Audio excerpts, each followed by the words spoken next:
Good morning and welcome back to another edition of Sunday Focus. Music can be someone's escape from the world. It inspires us to feel emotions at any moment like happiness, anger, and sadness. Sometimes music even triggers a memory that brings us back to that moment all over again. The South Dakota Symphony Orchestra, for example, welcomes everyone to engage and enjoy nights of wonderful music every year. They're really excited about their new season and can't wait to share the programs with you. And we have a spectacular guest joining us in the studio to tell us more about the upcoming 2024-2025 season at the South Dakota Symphony Orchestra. It's Delta David Gier. Good morning, David. Good morning. You have a unique name, Delta David Gier. You are the music director and conductor with the South Dakota Symphony Orchestra. And I just want to get into your name, Delta David. How did that name come up first? I heard that it's an interesting story. Well, it is a family name. It's so my grandfather, my father, and my son, we all have the first name Delta, and we all have different middle names, and we all go by our middle names. So go figure that. So I inherited it from a couple of generations back. Wow. So are you the third, fourth Delta? I'm the third one. My son is the fourth. So is there going to be a fifth one? Beats me. It's totally up to him and his wife. Well, thank you so much for joining us this morning and giving us a little bit of your time. Before we get into the season, I do want to hear a little bit more about you. Now, I did a little research. You went to the University of Michigan, and you must be in a good mood after the championship victory recently. Well, I suppose if I really followed sports, I would be. But yeah, it's, I mean, Michigan's always been, pretty up there in both football and basketball. And so, I'm proud of my alma mater. Oh, yeah, absolutely. For a lot of reasons. Absolutely. What did you study at the University of Michigan? Oh, music. I was a trumpet player to begin with, but then when I switched over to conducting, the University of Michigan at the time had the best conducting program in the country. So that's, and that's, as a musician, that's why you go to any school. You go because of the teacher. You don't go because of the school. So that I wanted to study with this person. Were you from Michigan, or you just got the call and said, all right, Michigan, I'm coming for you? Well, I knew about the University of Michigan. I was not from Michigan. I spent 6 summers at Interlochen, which is a summer music festival camp in northern Michigan, which is, it's huge. It's really something. So that was very influential. Of course, the University of Michigan had a presence there. So it was, it was not unfamiliar territory to me. Yeah, you have worked all over the map. You worked in countries like Italy, Hungary, Poland, and Turkey, just to name a few. Now, tell us a little bit more about your travels overseas and your career there. Well, I still do that. For instance, I do a music festival in Hungary every year in the summer. But, I got my start conducting in Eastern Europe on a Fulbright. I spent 2 years living over there, and I conducted probably 20 orchestras from Poland all the way down to Turkey. But I've also had the opportunity to conduct a lot in Central and South America and in Asia, like Singapore and China and Thailand. It's always a busman's holiday for me. And somehow your travels led you here to South Dakota. You're the music director, conductor with the South Dakota Symphony Orchestra. Tell us a little bit more about your role with the symphony and how you ended up here in South Dakota. Well, actually, there's a New York Philharmonic connection there. The New York Philharmonic played the very first concert in the Washington Pavilion when it opened 20 some years ago, and I was an assistant conductor at the New York Philharmonic for 15 years. So I was not with the Philharmonic on that particular tour, but the SDSO invited clarinetists to come as a soloist, during one of the subsequent seasons. And I was at work one day in New York, and this clarinetist came up to me and said, "Hey, David, I just came back from South Dakota. I played the Nielsen, which is probably the most difficult clarinet concerto." And I said, "Oh, yeah, how'd that go?"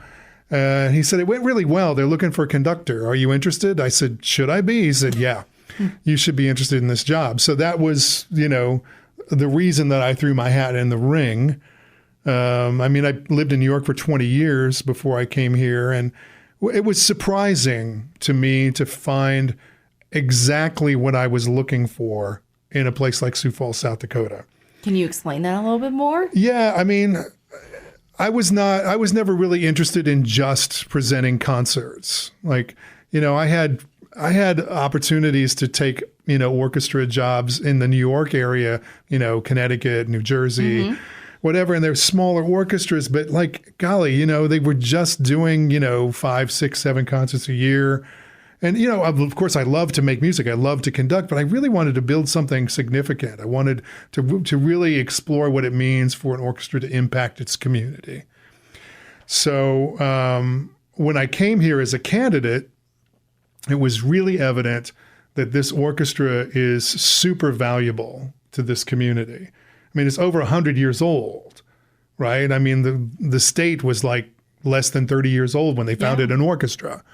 And it's, I jokingly say I chalk it up to Norwegian Lutherans, I mean, but seriously, I mean, those Scandinavians which settled this upper Midwest, they're the reason that the arts are so vibrant all over. Like you look at the Twin Cities, like they have 2 major orchestras in Minneapolis isn't even like nearly the size of Chicago or New York or Los Angeles, but yet it's got has a vibrant musical life, theater, dance, opera, everything. And I think it's because these Northern Europeans, which settled this part of the country, were so invested in creating a meaningful culture. It was so much a part of their lives.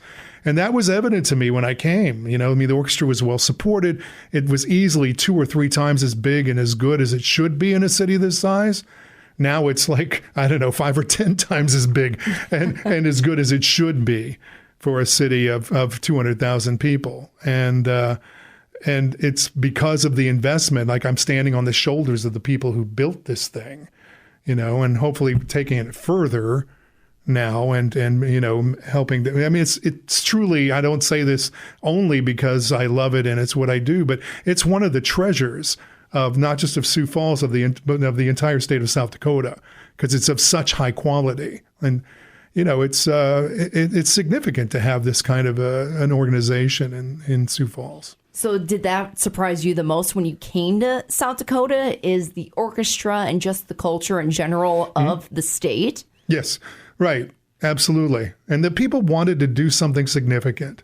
I mean, they weren't looking like I wasn't. They weren't looking for somebody to just come in and wave their arms, so the orchestra could play. They really wanted somebody to invest in the community and create meaningful programming. So that's what we've done for now 20 seasons. That's wonderful. If you are just listening, we are being joined in the studio right now with the music director and conductor for the South Dakota Symphony Orchestra, Delta David Gier. And David, you have accomplished quite a lot in your career. You also helped create a fantastic project called the Lakota Music Project. Can you tell us a little bit more about that? Sure. Well, that goes from this, creating something significant. I worked for these big institutions for so long. I was on staff with the New York Philharmonic, conducted Philadelphia, Cleveland, Chicago symphonies, and what the programming that they did outside of the concert hall was always ancillary. And I always felt weird about that because, every orchestra has educational programs and things like this that they do. And I'm thinking, wow, like if you really want to impact your community, you have to put more effort into it than that. So that I brought that idea with me when I came, and I found myself one evening, I think it was within a couple 3 months of living here, it was at a reception, I think for the American Cancer Society. And I was talking with this young African-American woman. And she was in charge of the Martin Luther King Day activities in Sioux Falls. And I said, well, we should do something together, like a lot of orchestras play MLK concerts and have African-American artists and composers. She's smiling, she's nodding. She said, David, I'm a Black woman living in Sioux Falls. I don't have the kind of problems that you think I do. If you want to talk about racial prejudice in South Dakota, it's Native American. And after 20 years of living in New York, my jaw hit the ground. because where I come from, racial prejudice was black, maybe Hispanic. And I'm looking at this, I'm like, what did these people ever do? Why are they prejudiced against? So we held a lunch, end of my first season. So we're talking spring of 2005 for Native American leaders in this area. And I came in with all kinds of ideas, about what we might do together. And I was met with total distrust. What's in it for you? Who's making money? Kevin Costner's Dances with Wolves. I mean, I got both barrels, right? And it was my first lesson in learning to shut up and listen, because I didn't know what I didn't know. And these were the people who were going to teach me. And there was one guy who came up to me afterwards, Barry LeBeau. He's working with United Sioux Tribes in Gier.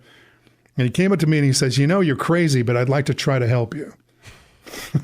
So Barry, I jokingly called him my Indian guide, and he called us Butch and Sundance because we'd jump in a car, and for 2 years, intermittently, we would go across the state, and he would introduce me to tribal leaders and elders, cultural leaders, and out of that came a program that is side by side with our musicians and Lakota and Dakota musicians.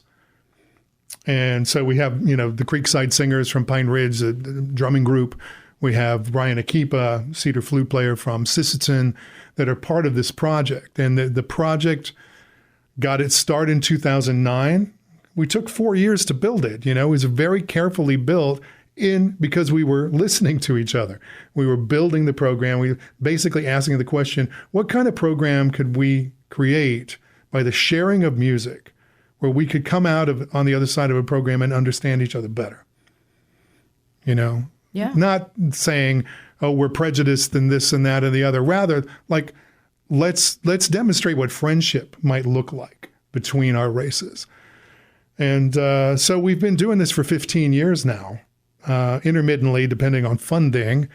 But we've taken it to Washington, D.C., we've toured all over the state, on the res in different cities around the state. And we made a recording, came out, a year and a half ago, of these new pieces of music that we commissioned for the drumming group and the cedar flute player to play with us. And so, which is a very unique sound, combining those two musical elements. So,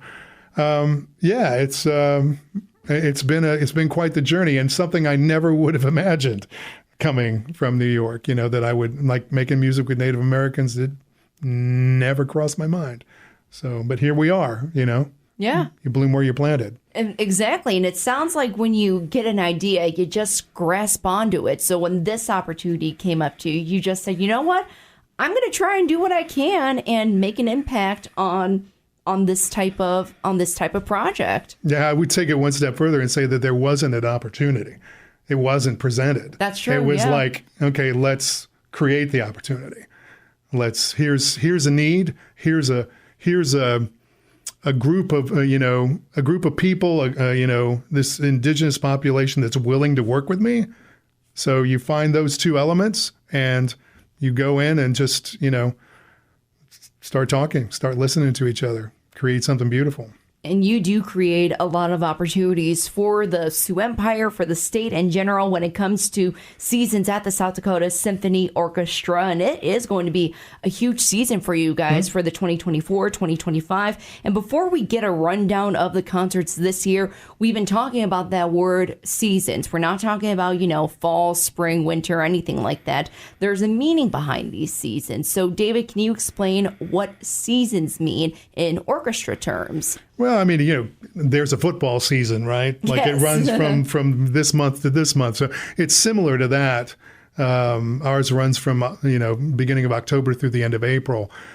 And we have a series of concerts. And rather than thinking of it as, different options for entertainment, I think it's helpful for people to think of a season of a symphony orchestra like a visit to a museum. So if you go to say you're going to the Chicago Art Institute, and you walk in, and if you're aware, if you think about it, you can sense that the curator of that museum has gone to great trouble to collect art from all over the world, from every epoch, from every style, whatever that person can get their hands on, just to put it on the wall, non-judgmentally, just to put it on the wall and people can come and experience it. And it enriches the city because that is on the wall. Chicago Symphony is the same. South Dakota Symphony is the same when I'm the curator. So I put together a season of music because we have over 500 years worth of music that we play. And so it's an embarrassment of riches, a lot of the greatest music that our quote unquote Western culture has created. And so and no concert is ever the same, ever. Like all of our programming is totally different. But we put it out there for people to come experience it. And some people may say, oh, I really love Beethoven. I want to hear that concert. But some people are like, wow, like this is such a cornucopia of music. And it's all very interesting and curious. I'm going to subscribe. I'm going to, be part of the whole season. Yeah, absolutely. So give us a rundown of what are some of the concerts that people can expect to see this season. Yeah, sure. So we're going to start the first weekend of October. We always try to start and end with a bang. Season opening night is always there's all sorts of ancillary celebratory things that go on, but we also try to choose music and artists that are really, really sort of top shelf. So Berlioz's piece Symphonie Fantastique, that's not something that everybody's going to be familiar with, but wow, what a piece. It's like, boom, huge impact. And then Rachel Barton Pine is the soloist. So we invite, she's a violinist, and she will play a concerto with the orchestra, which means she's featured and the orchestra accompanies her. And she's a world-renowned virtuoso. So really looking forward to having her come and open our season. Then our pop season starts at the end of October with Capathia Jenkins. And Capathia is a gospel singer. Yeah. So she'll come, and she was here, I don't know, 3 years ago, and just brought down the house, and what a powerhouse of a voice and a presence on stage, and you got the full orchestra backing her up. It's that'll be spectacular, absolutely. Then in November, where the big piece is the Dvorak Cello Concerto. Interestingly, that piece was the first piece the South Dakota Symphony played in the new Washington Pavilion, and the soloist was Yo-Yo Ma. Oh my gosh. Right? Yeah. So that was a big celebratory evening. This time, our principal cellist, our beloved principal cellist, Robbie Earhart, is going to be the soloist on the Dvorak. It has not been played by this orchestra in over 25 years. Mm-hmm. It's loved around the world, this piece. And I said, Robbie, Yo-Yo Ma played it a while back, but no pressure. No pressure at all, right? Yeah, no, but Robbie is fantastic, and golly, everybody loves Robbie. And the whole program is sort of, built around that concerto. We'll do Handel's Messiah at the beginning of December, as we always do, and that's at First Lutheran Church, which is the perfect piece and perfect setting for that. And a lot of people, the sacred text and the music, which of course Hallelujah Chorus and things like that. Everybody, is familiar with this music, and it's just a great way to enter into the holiday season. And then we'll follow that the next weekend with our Christmas with the Symphony, which is the pops side of kicking off the holiday season.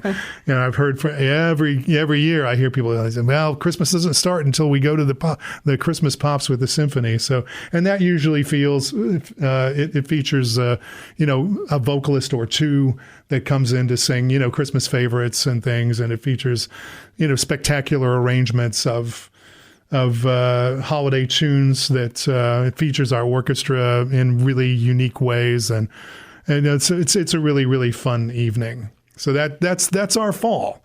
from October through December. Oh my gosh. So you get the feeling, it's like a lot of different kinds of things to sample, Then we start off the new year with Beethoven's Fourth Symphony. But the first half of that program is really unique. We have Ted Whiprud is the composer of a violin concerto, and we're making the world premiere of this. So Ted was actually our composer in residence for a couple of years, and he still works with us, actually with Lakota Music Project. But he's a wonderful composer. But this piece is done with, and I'm not going to get the name of the organization right, but there's a climate project. I think it's based in the Bay Area, which helps to commission new pieces of art that address climate change. And so Ted was commissioned by them, so we're giving the world premiere. And but it also includes a visual element, which I'm going to strain to describe because it's not simply a screen. It's actually throughout the hall. We have to bring in a whole other artist to come in and do this. Like it's an immersive kind of experience that's matched perfectly with this new piece of music. So it'll be a very unique evening. Oh my gosh! Yeah, right. It's really, really cool. Yeah. Then that's January, and in February we come back with a program that it's Valentine's Day weekend. It's all about love. Every piece on the program, Romeo and Juliet by Tchaikovsky, Samson and Delilah, and like a lot of really, really great music will feature our musicians. The day after that, so we're talking, February 16th, it's a concert for kids and families. And this will have the repertoire, the pieces of music that we just played the night before, but it'll be a totally different feel and contextualization.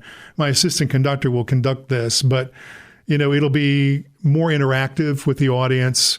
And it's about storytelling in music and how a composer will use different instruments of the orchestra. It's a great way to get your kids familiar with the instruments of the orchestra. Like, we'll feature the strings, we'll feature the brass, we'll feature the percussion, so that they get an idea of we may even have a instrument petting zoo. where kids can, try out instruments after the concert and things like that we've done before, which is, again, a good opportunity for parents to, but also with some substance so that older kids can come and still enjoy and the whole family can have an outing. Absolutely. If you were just listening, Delta David Gier, he is with the South Dakota Symphony Orchestra as the music director and conductor. He is in the studio with us. And you're also doing a special opera production called Giants in the Earth. Yeah, tell us a little bit about that. Well, that's the end of the season. It's the season finale. So I like I said, we start and end with something big. But this one is really something. So a lot of your listeners are probably familiar with Ole Rovag's novel, Giants in the Earth. It was written 100 years ago. It was originally written in Norwegian, and Ole Rovag taught Norwegian at St. Olaf College for decades. But it tells the story of the first Norwegian settlers coming right here to where we live in eastern South Dakota. And it was required reading in East Coast prep schools 80 years ago because it was the American immigrant story. The first one that really told about the hardship and what it was like, these homesteaders, the sod huts, the people going crazy from the sound of the wind. All of that is in this novel, Giants in the Earth. So when I first came, a former board president came up to me, and Art Husebo, for those of you who are listening, who is the founder of the Center for Western Studies at Augustana, he gave me a copy of this book, and he said, if you want to understand people here, you need to read this book. I'm like, okay, all right, I'll read this book. And he said, and there's an opera. And I'm like, oh, okay, there's an opera, great. So I finally got around to reading the book, and it's great. It's a really interesting read. And then researched the opera. Not only is it an opera, but it's by Douglas Moore, which is a very well-respected opera composer, American opera composer from the mid-20th century. It won the Pulitzer Prize in 1951, this opera. But here's the deal. It was only performed once, and it was never recorded. Oh. So what better orchestra to revive this, 70-year-old opera and record it than the South Dakota Symphony? Wow. So, yeah, we got funding for this, and we're going to do the whole shebang. SDPB's in it with us. They're planning on, we always live stream our concerts, but I think they're planning on making a broadcast production of the opera. So it's not just, it's for us. It's very significant for South Dakota, but it's also for the entire nation, and it's for the opera world. This is a opera that's not known. Like, if people want to hear this, there's no way to hear it. It's not out there. So, yeah, it's pretty cool. Yeah, it's going to be great. Lots of unique opportunities coming up for the South Dakota Symphony Orchestra. And David, what's the best part about seeing these concerts come together? I just see you get so excited about each one of these shows. I can't tell which one's your favorite. That's good. That's right. Yeah. No, we do get excited about putting together a season. It's one of the, it's arduous. It's difficult because you have to consider what the audience wants to hear, what the audience needs to hear, what the orchestra wants to play, what they need to play. All of those things come into play in putting together a season. But it's also a joy to get the balance. If you're familiar with any of the music that I just went through, you'll see that it's like, there's a big variety, again, from every culture, from every epoch, from every style. Like, that's really very, it's one of the best parts of my job. Yeah, and it's, again, going to be another amazing season with the South Dakota Symphony Orchestra. You host a bunch of youth programs, too, throughout the year. Can you tell a little bit about that? Sure, yeah. Well, we do our concerts for 3rd and 4th graders, young people's concerts every year. We fill the hall over 3 times, and 5,000 or 6,000 kids come through in one day. But we also have a youth orchestra program underneath the South Dakota Symphony, 4 different levels. So from beginning students all the way up through high school. That's a real opportunity for kids who are studying music in school, but, if they want something more or something more challenging. The repertoire is more challenging than what they would play with their school orchestra. And they're playing with all the best kids from around Sioux Falls and around the area, so that's why you have a youth orchestra. That sounds awesome. And I know that there are a couple of other opportunities with the South Dakota Symphony Orchestra. You're on the hunt for a couple of positions. Yes. My assistant conductor, Thomas Fortner, of 7 years, is moving to Europe. So, and good for him. Which is amazing. It's, just stand up and applaud. He's done such a great job. He's grown so much in his work with us. So he's ready to launch. So we are looking for a new assistant conductor. We're looking for a new operations manager, which is the person who handles all the logistics of concert preparation and scheduling and all that sort of stuff. And then we are also looking for a part-time sort of multicultural liaison for the community, because we do a lot of work, not just with Native Americans, but with the South Asian community, with the Hispanic community, these sort of things. Somebody who can help us with those kinds of connections. So we're looking for those 3 positions at the moment. Yeah, lots of great things going on with the South Dakota Symphony Orchestra. Again, it's Delta David Gier, the music director and conductor. David, we are out of time, believe it or not. How about it? But if anybody has any more questions about the season or opportunities, programs that you guys have, what's a good website or phone number to look into? Yeah, you've got sdsymphony.org. That's your best resource, and it has not only the season and all of that subscription stuff, but it also has a lot of information on, like, Lakota Music Project. If you want to learn more about it, there's all kinds of drop-down menus that have information on that. All right, awesome. Again, it's Delta David Gier. Thanks so much for joining us this morning, David. My pleasure. Thanks for having me.